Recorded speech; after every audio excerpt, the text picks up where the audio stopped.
안녕하세요. 오늘 저희가 좀 다뤄볼 주제는요. 어쩌면 우리 마음속 가장 좀 어두운 감정일 수도 있는데 바로 미움입니다. 특히 가까운 사람, 성경에서는 형제라고 표현된 이를 미워하는 게 왜 그냥 기분 나쁜 걸 넘어서서 이렇게 심각하게 다뤄져야 하는지 그 이유를 파헤쳐 볼 자료를 준비했습니다. 오늘 저희가 들여다볼 자료는 요한일서 2장 7절에서 12절 말씀을 기반으로 한 설교 요약본인데요. 아, 요한일서요? 네. 이게 사도 요한이 활동하던 시기 있잖아요. 그때 막 영지주의 같은 뭐랄까 특별한 지식으로 구원 얻는다 뭐 이런 생각들이 퍼지고 또 교회 공동체 안에서는 사랑이 좀 식어가는 그런 문제들이 있었는데 바로 그런 교회들에게 보낸 편지의 일부를 해설한 글입니다. 그렇군요. 그 시대적 배경이 중요하죠. 그렇죠. 그래서 이 자료의 핵심은 명확합니다. 형제를 미워하면 안 되는 아주 결정적인 이유 두 가지를 제시하고 있거든요. 두 가지요? 네. 오늘은 이 두 가지 이유가 정확히 뭘 의미하는지, 그리고 이게 왜 단순한 감정 조절 문제를 넘어서 우리 신앙의 본질이랑 딱 붙어 있는지, 그 논리를 한번 깊이 파헤쳐 보려고 합니다. 자, 그럼 이 흥미로운 분석 같이 시작해 볼까요? 좋습니다. 기대되네요. 첫 번째 이유는요, 그 결과가 아주 직접적이고 좀 파괴적이라는 걸 강조해요. 11절에 보면 그의 형제를 미워하는 자는 어두움 가운데 있고 또 어두움 가운데서 행하며 갈 바를 알지 못하나니 이는 그 어두움이 그의 눈을 멀게 하였음이라 이런 구절이 나오는데 여기서 어두움이 눈을 멀게 한다. 이게 되게 강한 비유잖아요. 구체적으로 어떤 상태를 말하는 걸까요? 뭐랄까 영적인 백내장 같은 건가요? 네, 맞아요. 아주 적절한 비유신 것 같습니다. 이 글에 따르면요, 미움이라는 게 단순히 내가 미워하는 그 사람을 좀 왜곡해서 보게 만드는 것? 거기서 그치는 게 아니고요. 아, 더 있나요? 네. 훨씬 더 교묘하게 자기 자신에 대한 객관적인 시각마저 흐리게 만든다는 겁니다. 이 자료에서는 이걸 아주 그냥 직설적으로 영적 바보가 되는 길이다, 이렇게 표현해요. 영적 바보요? 와, 세네요. 네. 그러니까 미움에 딱 사로잡히면 현실을 제대로 못 볼 뿐 아니라 스스로를 계속 합리화하면서 자기 기만에 빠지기 쉽다는 그런 경고죠. 그리고 여기서 말하는 어둠이요. 그냥 기분이 안 좋다거나 약간 부정적인 상태, 그런 걸 넘어서는 의미로 쓰입니다. 아, 그래요? 글쓰님은 이 어둠이 사탄 같은 어떤 영적인 세력의 영향력하고 연결되어 있다고 보고 있어요. 자료에 보면 사탄이 미움의 영을 보내어 형제를 미혹한다, 이렇게 명시적으로 언급하거든요. 그러니까 우리가 그냥 개인적인 감정이라고 생각했던 미움이 사실은 더 큰 어떤 영적인 싸움의 일구일 수 있다, 이런 관점을 보여주는 거죠. 와, 그건 생각 못 해봤네요. 미움이 그냥 내 감정이 아니라 외부 세력의 영향일 수도 있다니. 그렇죠. 이런 맥락에서 보면 사도 바울의 경고도 아주 의미심장하게 다가옵니다. 갈라디아서 5장 15절에서 만일 서로 물고 먹으면 피차 멸망할 것 조심하라고 했거든요. 아, 그 유명한 구절이요? 네.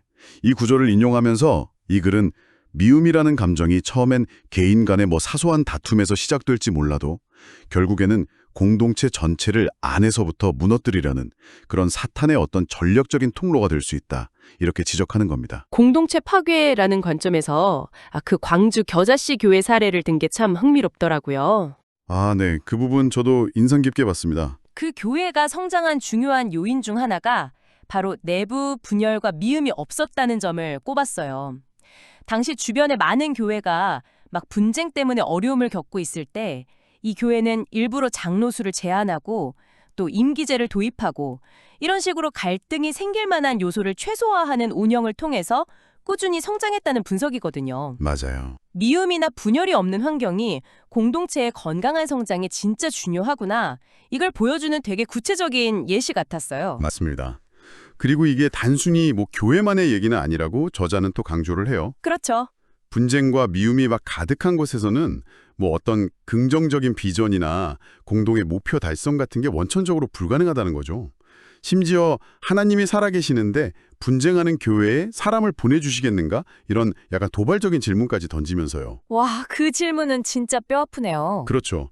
이런 내부적인 미움과 갈등이 결국 외부적인 성장이나 어떤 하나님의 축복까지도 가로막는 그런 요인이 될 수 있다, 이렇게 암시하는 거죠. 성경 속 인물들 이야기도 이런 미움의 파괴력을 정말 잘 보여주던데요. 네, 아주 극적이죠.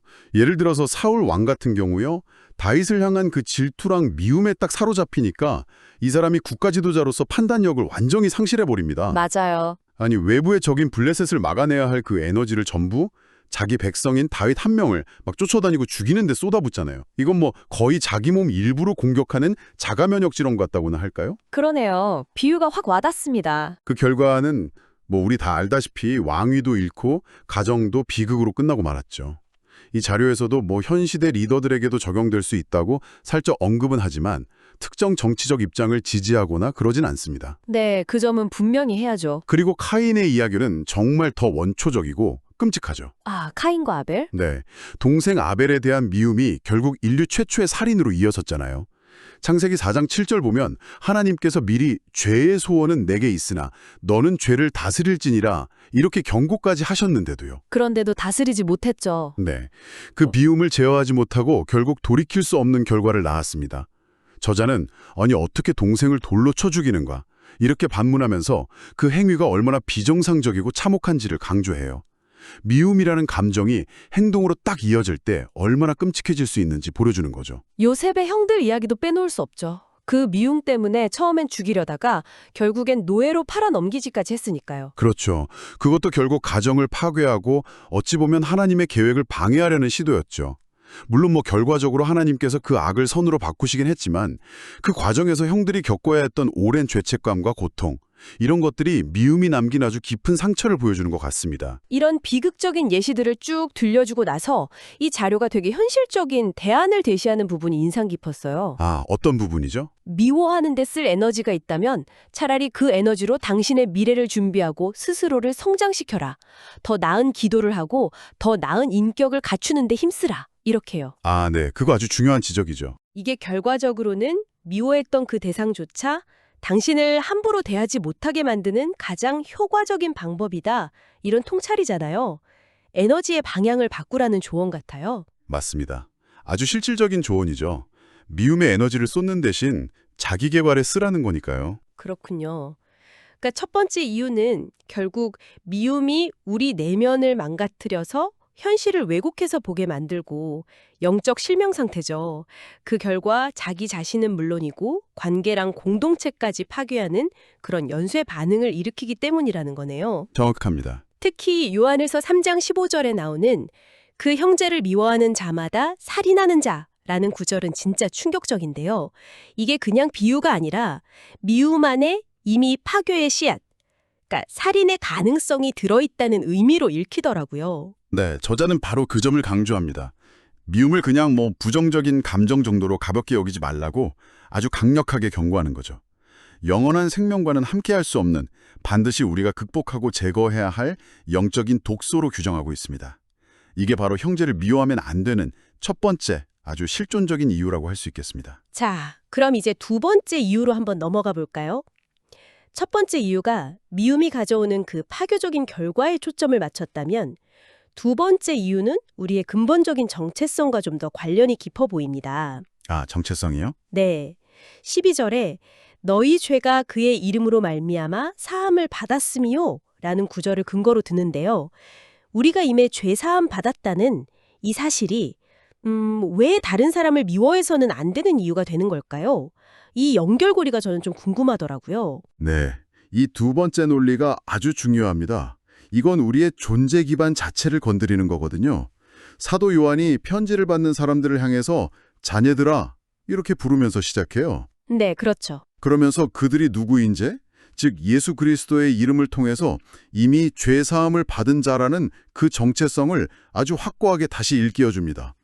이건 그냥 뭐 위로하려고 하는 말이 아니라 그들의 신앙과 삶의 출발점을 다시 한번 선언하는 거예요. 아, 정체성을 확인시켜주는 거군요. 그렇죠. 그리고 여기서 핵심은 이 죄사함이라는 게 우리의 어떤 자격이나 노력, 뭐 공로 때문에 주어진 게 아니라는 점입니다.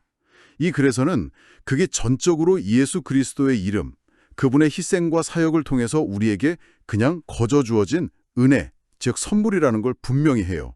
우리가 뭘 잘해서 얻어낸 게 아니라는 거죠. 네, 그게 핵심이죠. 은혜. 그렇기 때문에 그리스도인의 가장 기본적인 자기인식은 나는 용서받은 죄인이다 라는 그 사실 위에 세워져야 한다는 겁니다. 자, 그리고 바로 이 지점에서 논리적인 결론이 나오는 거죠. 어떤 결론이죠? 하나님으로부터 그렇게 큰 죄, 정말 갚을 수도 없는 빚을 탕감받은 우리가 어떻게 다른 사람의 비교적 사소할 수 있는 잘못이나 허물을 문제 삼아서 그를 정죄하고 미워할 수 있겠느냐는 겁니다. 아, 우리가 받은 용서의 스케일을 생각해보면 다른 사람을 향한 미움이나 정죄는 그 근거와 설 자리를 잃게 된다는 그런 논리입니다. 와, 그 논리가 정말 강력하네요. 근데요, 그 논리가 맞다면 왜 현실 속 우리는 여전히 미움이라는 감정에서 자유롭지 못할까요? 용서받은 자라는 정체성을 알면서도 왜 자꾸 미움이 스멀스멀 올라오는 걸까요? 네, 아주 중요한 질문입니다. 이 글에서 그 이유를 내가 옳다는 생각, 즉 자기의에서 찾더라고요. 이 자기 확신이 미움에 연료를 공급하고 심지어 정당성까지 부여한다는 분석이 저는 이게 되게 날카롭다고 느꼈어요. 미움이 가득 찬 사람을 보라. 대개 자기 확신에 가득 찬 사람이라는 그 관찰도 참 곱씹어 볼 만하고요. 맞습니다. 저자는 바로 이 자기의가 미움의 아주 깊은 뿌리 중 하나라고 지적해요. 내가 옳고 상대방은 틀렸다는 그 확신이 강하면 강할수록 미움은 더 강렬해지고 정당화되기가 쉽다는 거죠. 그렇죠. 하지만 우리 중에 그 누구도 항상 옳을 수는 없잖아요. 이 당연한 사실을 좀 겸손하게 받아들이고 내가 절대적으로 옳다는 그 생각을 내려놓을 때 비로소 미움은 힘을 잃기 시작한다, 이렇게 이 글은 말합니다. 그래서 최종적인 심판과 정죄는 오직 하나님께 맡겨야 하고 우리는 그럴 자격도 없고 그럴 위치도 아니라는 점을 강조하는 것이죠. 미워하면 자신의 인생을 살 수 없다는 말도 나오는데 결국 미움이 자기 자신을 갉아먹는다는 의미로 들려요. 자기의를 내려놓는 것 쉽지 않지만 중요하군요. 여기서 이제 그 유명한 세계명 이야기가 등장하잖아요.